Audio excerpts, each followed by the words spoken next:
Buenas, mi nombre es John Alberto López Acosta. Estoy con un compañero de trabajo quien ha estudiado sobre la historia contemporánea de Colombia. Él hoy le va a hablar sobre la guerra colombo-peruana. Con ustedes, nuestro compañero Yacier Muñoz Nofuyo. Entonces, Yacier, ¿cómo inició la guerra colombo-peruana? Eh, bueno, es un contexto y historia de conflicto bélico entre Colombia y el país vecino y hermano Perú, que se inició hace muchos años atrás, un conflicto que se desarrolló a causa de una invasión que intentó hacer Perú por los lados de la Pedrera. Eso fue un ataque que realizó el ejército del Perú a una guarnición militar que quedaba en zona limítrofe con el Perú. Fue un asalto que organizó el ejército peruano motivado por causas, eh, intereses personales. En el tiempo estaba, creo que el señor Arana, eh, se inició con una invasión al fuerte militar sobre ese sitio amazónico, donde aproximadamente murieron 15 soldados colombianos en ese asalto. En ese tiempo no había o sea, no había, digamos, la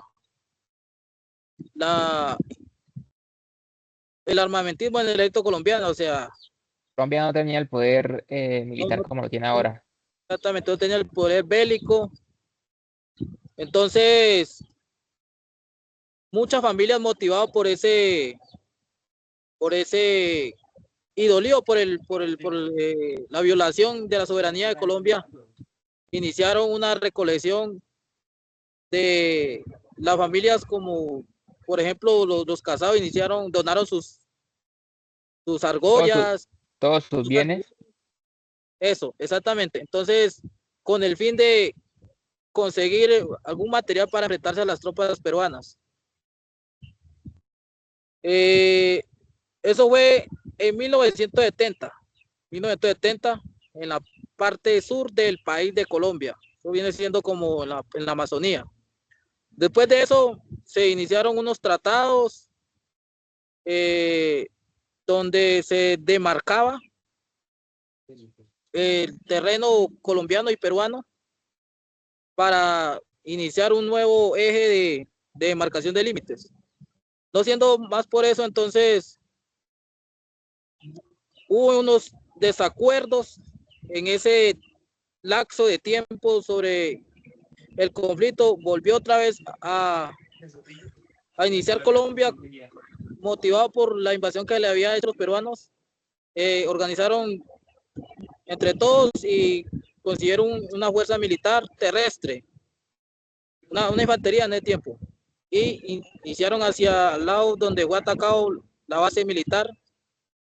No era base militar, era un puesto avanzado de combate.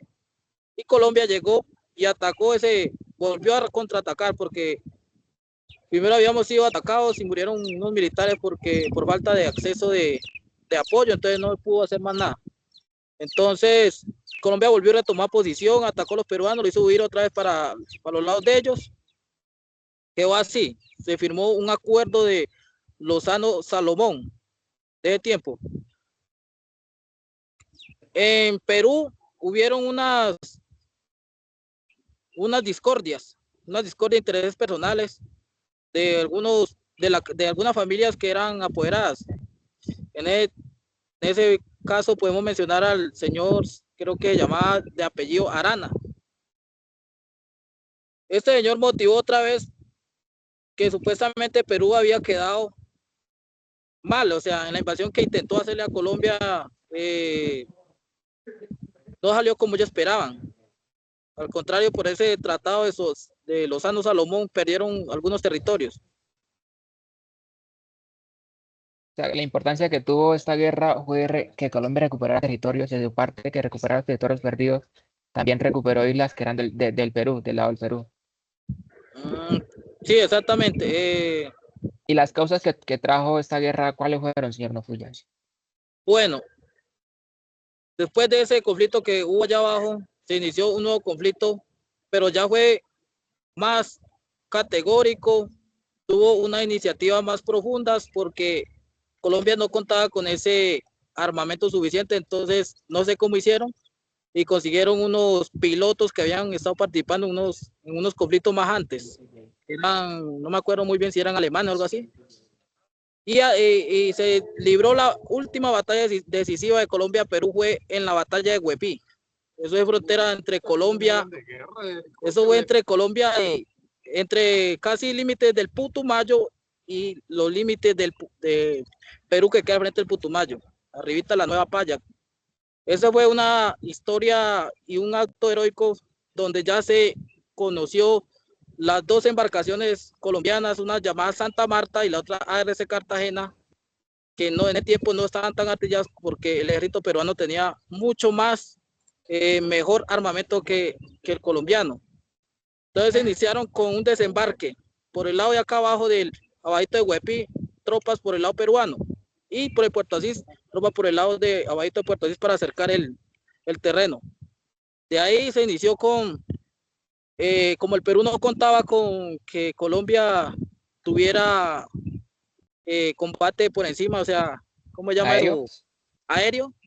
Entonces Colombia atacó aéreo con los 3 aviones que los pilotos ayudaron ahí, los alemanes creo que eran. Y de acá del otro lado, entonces la contraofensiva se inició por el lado del otro lado del Putumayo y por terrestre. Entonces, ese fue un asalto y fue una gran victoria para Colombia, porque en esa guerra murieron 23 militares peruanos contra como con 8 o 11 soldados colombianos y los demás soldados peruanos fueron capturados y el grueso, el fuerte, escapó hacia Patuja, de Trocha para adentro, de Huepí para adentro. Entonces, eso fue una gran victoria, una gran hazaña que se cuenta a estas alturas de la vida, al ejército. De ahí es que nacen las famosas 22 de pecho, del soldado Juan Bautista Olarte Obando, que tiró sobre una ametralladora para proteger la vida de los soldados que estaban llegando hacia allá. Y muchos héroes, entre ellos está Cándido Leguízamo, José María Hernández, bueno, muchos que se nombran por ahí. Entonces se recuperó la dignidad, se recuperó la soberanía y ese conflicto terminó en el Tratado de Río de Janeiro, donde se le reconocía la salida al Perú de forma trapezoidal sobre el piedemonte amazónico y se delimitaba nuevas áreas de territorio para Colombia como para Perú. El Perú perdió con nosotros mucho territorio. Nosotros los colombianos nos adueñamos de las tierras conquistadas. Bueno, Cuya, muchas gracias por compartirnos sobre su experiencia y sobre su historia. Espero que esté muy bien. Feliz tarde. Igualmente.